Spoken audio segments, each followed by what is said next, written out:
बिस्मिल्लाहिर्रहमानिर्रहीम।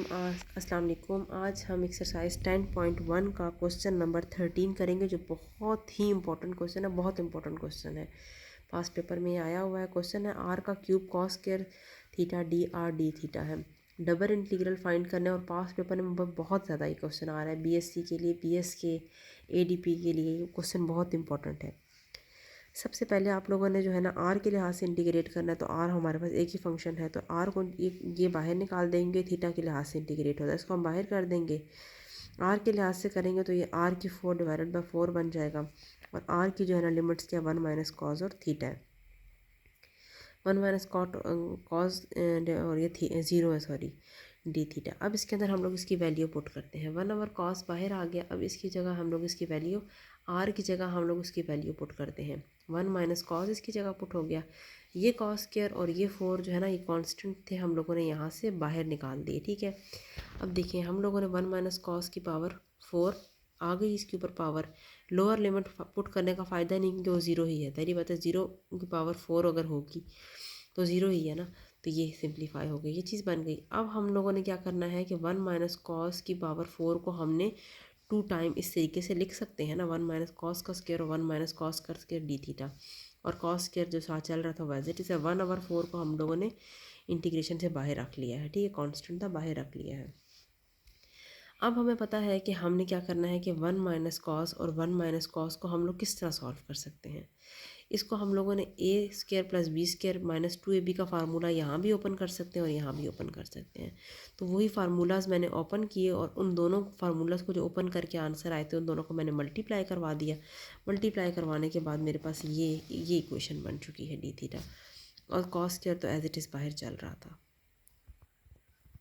अच्छा देखिए, आप लोग नोट कर रहे होंगे साथ में 1/4 के साथ साथ जो है मल्टीप्लाई 2 भी आ रहा है। कि 2 कहाँ से आया है, इस 2 को मैं आपको बताती हूँ कि ये आप लोगों को पता है। ये फंक्शन आप लोगों ने पढ़ा हुआ है कि थ्योरम है f(x) dx से 0 से 2a तक, जब मतलब पावर अगर पाई तक है, 2 पाई तक, तो आप इसको इस तरीके से लिखेंगे 2 इंटू फंक्शन f(x) dx। तो ये 2 उसका आया है, फार्मूला समझ लें, थ्योरम के अंदर से निकला है, ये वो 2 है। उस 2 से हमने इसको मल्टीप्लाई भी करवाया। जैसा कि सिंप्लीफाई होकर ये आ गया और कॉस स्क्वायर तो बाहर चल रहा था एज इट इज़। उस कॉस स्क्वायर को हम लोगों ने हर एक से मल्टीप्लाई करवा दिया। मल्टीप्लाई करवाने के बाद ये इक्वेशन बन गई है।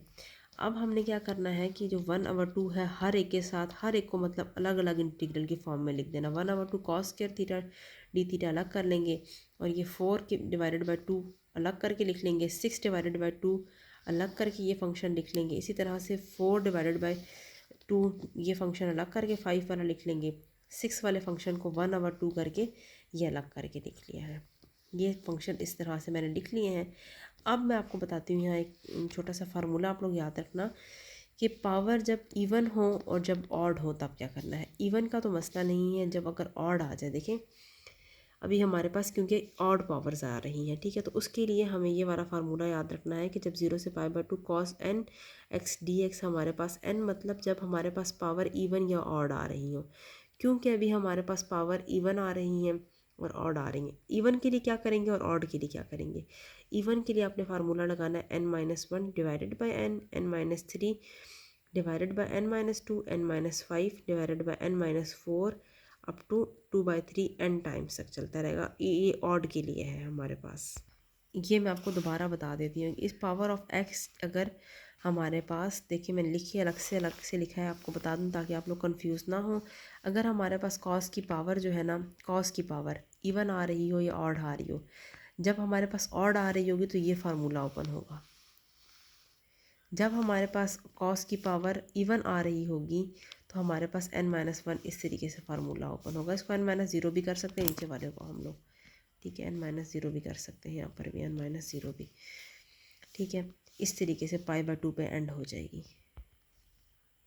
अब यहाँ देखें हमारे पास पावर इवन भी आ रही है, ऑड भी आ रही है, इवन भी आ रही है, ऑड भी आ रही है, इवन भी आ रही है, मतलब दोनों पावर्स आ रही हैं, इवन और ऑड। अब हम लोगों ने क्या करना है, कॉस क्या है, अभी तो पहले इसको सिंप्लीफाई करेंगे। कॉस क्या है थीटा ऐसे लिखा जाएगा। अच्छा, इवन के लिए हम लोग ऑड के लिए हम लोगों ने ये फार्मूला पढ़ा हुआ है कि ऑड वाली को सिंप्लीफाई जब हम लोग करेंगे ना 2a - x, तो ये नेगेटिव आंसर देगा। अगर तो पावर नेगेटिव आंसर देगा तो वो चीज़ इक्वल टू होता है 0। इसलिए ऑड की जगह हम लोगों ने डायरेक्ट 0 पुट कर देना। बाहर तो सिंप्लीफिकेशन वही आ रहा है, 2 2 ज़ा हो गया 2 इंटू 0 प्लस 3 डॉट 2 1 ज़ा 2 2 3 ज़ा 3 ज़ार और कॉस 4 एज इट इज़ आ गया। ठीक है, इसी तरह से हम लोगों ने कॉस 4 डी थीटा माइनस 2 2 2 ज़ा 4 हो गया 2 और 0 प्लस जो है ना, आपको पता है कि ये वाली टर्म तो 0 ही हो जाती है ना। इसी तरह से लास्ट वाले पे आ जाए तो 1/2 और कॉस 6 थीटा, ये 2 तो वही फार्मूले का जो हमने बताया था ना, वही चलता जा रहा है साथ में। ठीक है, इसको एंड पे सिंप्लीफाई करके ख़त्म भी कर सकते हैं, 6 आ जाएगा और यहाँ पर ये एंड होकर ख़त्म हो जाएगा। ठीक है, यहाँ से कैंसिल आउट हो गया, यहाँ से भी कैंसिल हो गया, यहाँ पे सिर्फ 6 6 बच गया। अच्छा, अब ये cos square theta 4 theta 6 theta, अब देखिए वो पावर, वो जो मैंने भी बताया आपको कि पावर इवन नंबर्स में आ रही हैं। इवन नंबर में आ रही हो तो किस तरीके से लिखते हैं, n-1 मतलब power -1 divided by power n और पाई/2 पे ऐड कर देंगे इसको, इसलिए कि मज़ीद आगे नहीं जा सकता।